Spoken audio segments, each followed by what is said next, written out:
Well, as you know, we're just starting out the season. I thought we had a successful 2016, 2017 campaign with cross country and track.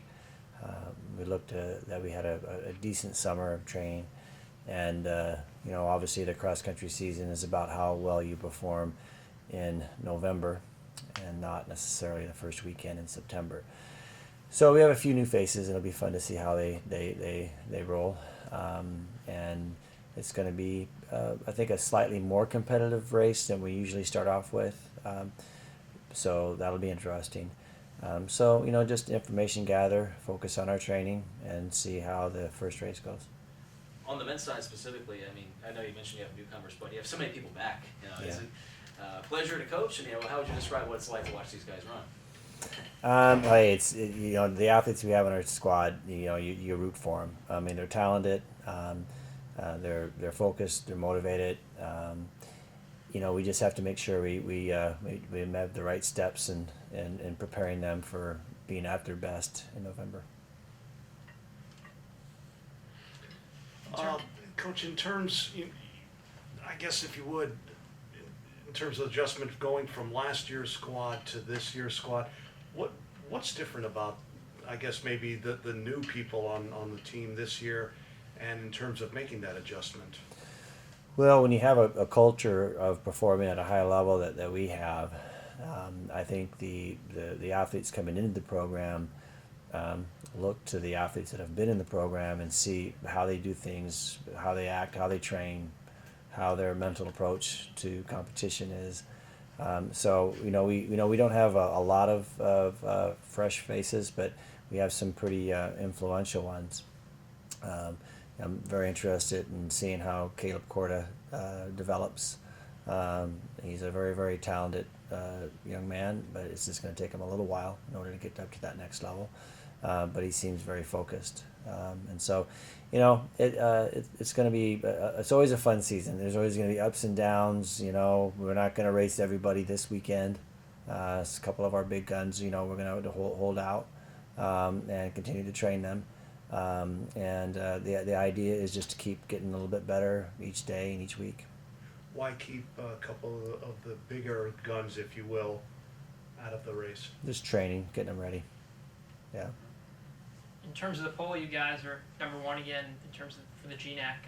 What do you think that says about a program that year after year wins and also dominates the polls? Well, I think the men have won 6 in a row now, trying to go 7, and it's a tough show because the GNAC is a very, very strong conference. Every year you get anywhere between 3 teams in the top 10 nationally and 4 or 5 teams in the top 15, 20. So if we're going to repeat on the men's side, it's going to be a tough challenge. I mean, there's some very, very strong schools. On the women's side, obviously we've shown a lot of strength up front, our 1 and 2. But how well can we be in our 3, 4, 5 and support crew 6, 7? So what we have is potential. We have the potential. And now our job as athletes and coaches is to try to see how can we realize as much of that potential when it counts. For these younger classmen, what are some expectations that you and your staff are kind of laying out for these guys? For us, success is a lot physiology.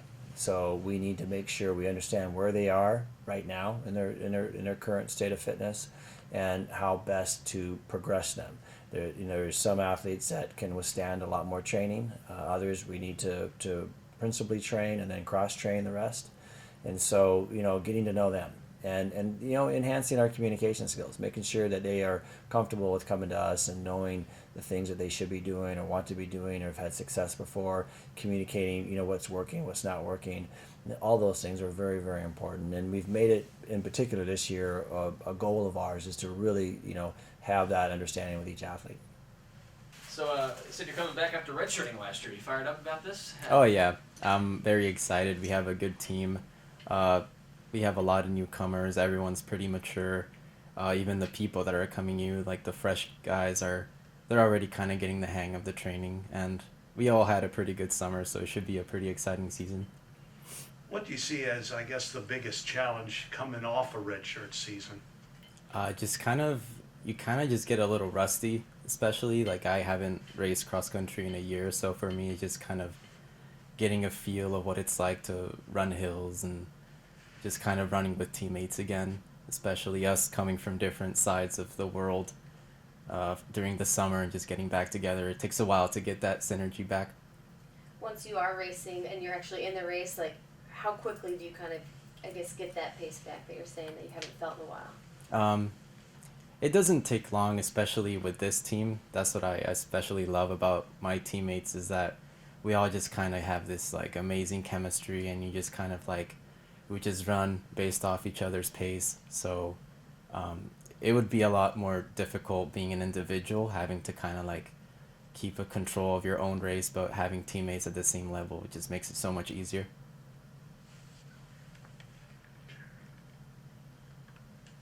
And for you, any other, you excited for the start of the season? Any expectations you're laying out going into? Yeah, the guys team kind of have a goal set to make some UAA history, go for the first national title. We have, like Coach Free said, we have a lot of big guns, and all the guys are pretty motivated, and I tend to believe that teamwork makes the dream work, and it's pretty obvious here, like when we go run in the trails or in the treadmills today, we're all very driven athletes, so it should be a pretty exciting season.